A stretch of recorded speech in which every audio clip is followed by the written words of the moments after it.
kersa dhateng panjenengan. Panjenengan badhe nampi sedaya atur kula kusmanengaken. Kang Mas Yudas, senajan to pangkate sampean amung senopati, aku putra raja. Ning tresnaku kawan sampean lair kang sing batin. Aja waslan sumelang Kang Mas Yudas. Tresnaku amarga pangkat lan derajat. Ning mung ati pawitane kok Kang Mas Yudas. Menawi kados pati. Kula sampun boten tiga-tiga anggenipun kula nesnani dhateng panjenengan.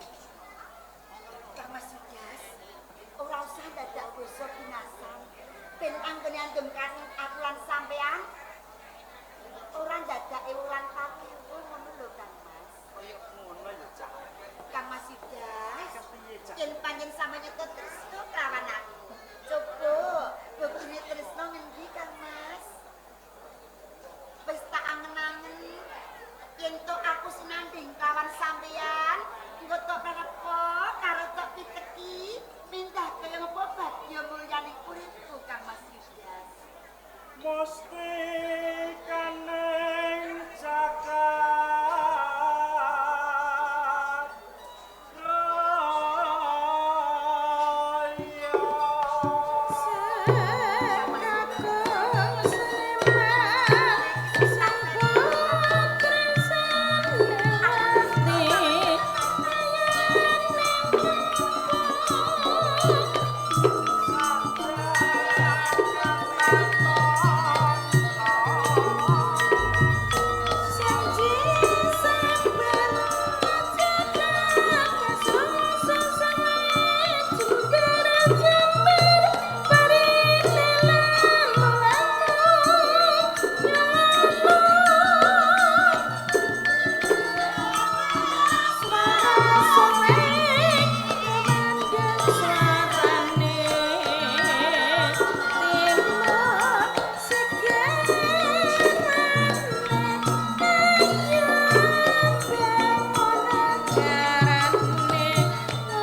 Senopati Mah. Sampeyan ampun klepataken kula Kakang. Jalaran menapa Kakang? Sedaya kala ingkang jalari kusumaning ayu Dewi Maya. Menawi to Dewi Maya menika boten nibake rasa tresna dhateng kula. Boten mungkin menawi to kula menika sambut tresna dhateng Dewi Maya Kakang. Umpama Dewi Maya tresna karo kowe, nek kowe duwe rasa welas, kowe duwe rasa kekancan memitran karo aku, kudune kowe nampik katresnane Dewi Maya. Sang Dewi Maya kula boten tresna ingkang nyambut damel Kakang Mahdi, mangpareke Kakang Mahdi. Ra ngono to Yudas. Nanging kula menika mung saabdi lho Kakang. Sang Senopati mati. Sang Dewi Maya. Sampeyan aja ngluputke kelawan Kakang Mas Yudas. Jalaran sing luput iki dudu Kang Mas Yudas. Nek rak mergo aku sing milih. Dewi Maya. Sang Senopati mati. Nek kowe adil. Adil marang perkara iki sing nyambut gawe Senopati Mahdi. Aku kalah bagus karo Yudas, kowe milih karo Yudas. Mula aku tresna kelawan kowe kepati-pati Maya. Senopati mati. Jagat digelar rompo. Wanita sing indah sulistya ing warna ora mung Maya. Akeh mula sampeyan golek liyane Maya rak bisa to Sang Senopati Tresna mati. kuwi ora mung tata gelar, tresna kuwi ati Maya. Akeh wong wadon sing ayune ngungkuli karo kowe ning aku ora ndek rasa tresna. Tresnaku mung mligi karo Maya. Sing gedhe pangapurane ya Sang Senopati mati. Aku ngrumangsani tok tulungi. Yen perkara bojo, perkara sisian, bab jejodohan, atiku ora bisa dipeksa. Tresnaku mung kanggo Kakang Yudas. Senopati mati. Das. Saya kare kowe. Wiwit dina iki pedhote katresnan karo Dewi Maya. Dewi Maya ulungke karo aku perkara rampung. Mengko sing bakal matur ana Sang Raja Patiminus, aku sing matur. Kakang Senopati Mah. Sampun cetolan gamblang menawi to Dewi Maya menika tresna dhateng kula. Menapa panjenengan tegelan mentala yen to panjenengan ngantos misahaken rasa tresna. Yo kene ora mentol. Amarga bodho sing rasa tresna. Ulunge kelawan aku, Yudas. Ulungke Yudas. Kados pundi Kang? Ulungke karo aku. Kados pundi? Ulungke karo aku. Mongke menika.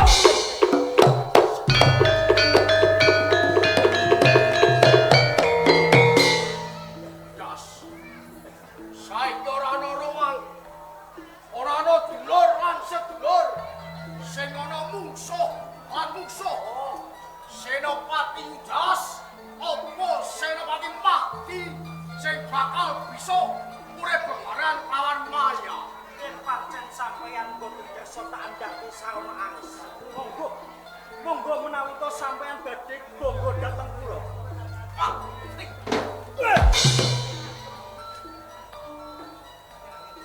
Sapa sing bakal tuntas karo kowe?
tresno kalih Maya.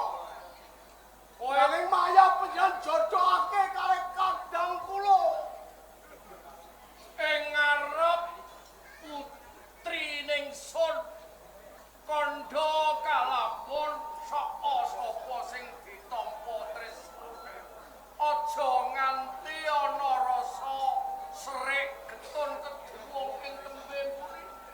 Ning yo kene kowe malah kaya ngono. Kula tampi awit kula tresno kalih Maya. Nanging sinuwun Piye? saderengipun kula pejah namung kula badhe titip serat dhumateng Arep titip layang unjuk marang ingsun. Aja menika Endi wujuding layang? layang menika badhe kula rekta ngangge getihipun Senopati Mahdi.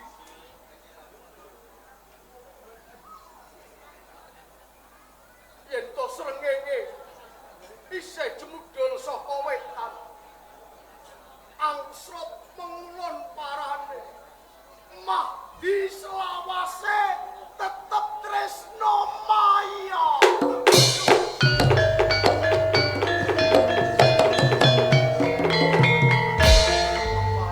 Maya, Maya, lan kowe Yudas, Kakang Mati. lan kowe Yudas, cecak lawan aku Yudas. Tompo katresnaning Maya. Aku go tresno kawan Maya. Nanging aku ora bisa duweni Maya. Bukti nawala tresnaku lawan Maya. Aku duweni sesupe. Sesupe loro iki kanggo kowe. Siji kowe Yudas. Iku tandha tresnaning Senopati Mahdi.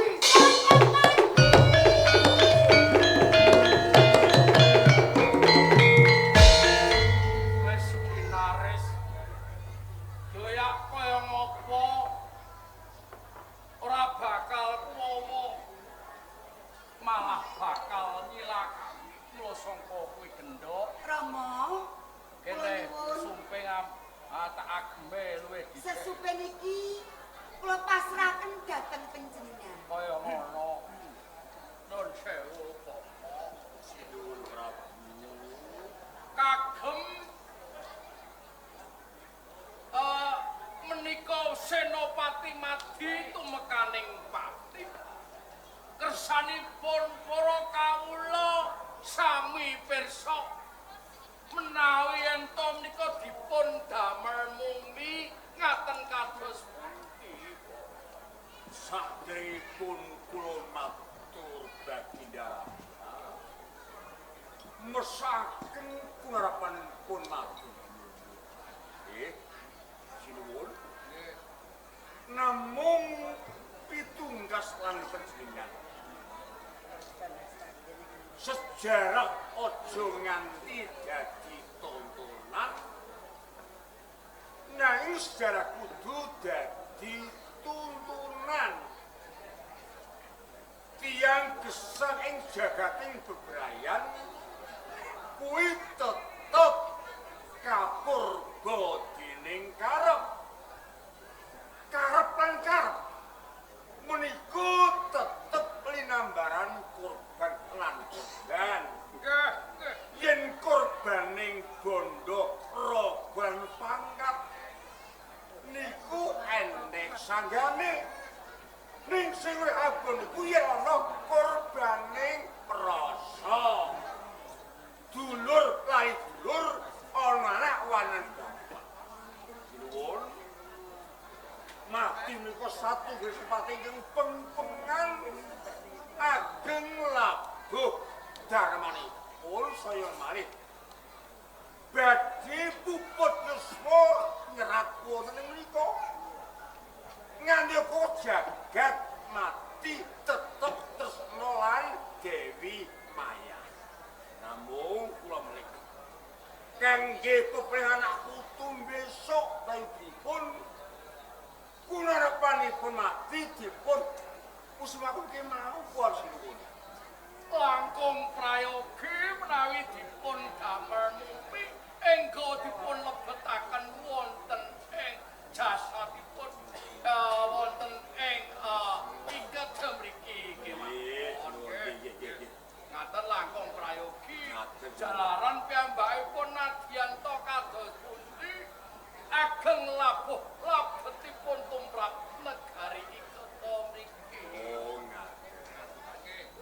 Monggo ayo dadi rutin kowe dhisik digawe yo. Monggo.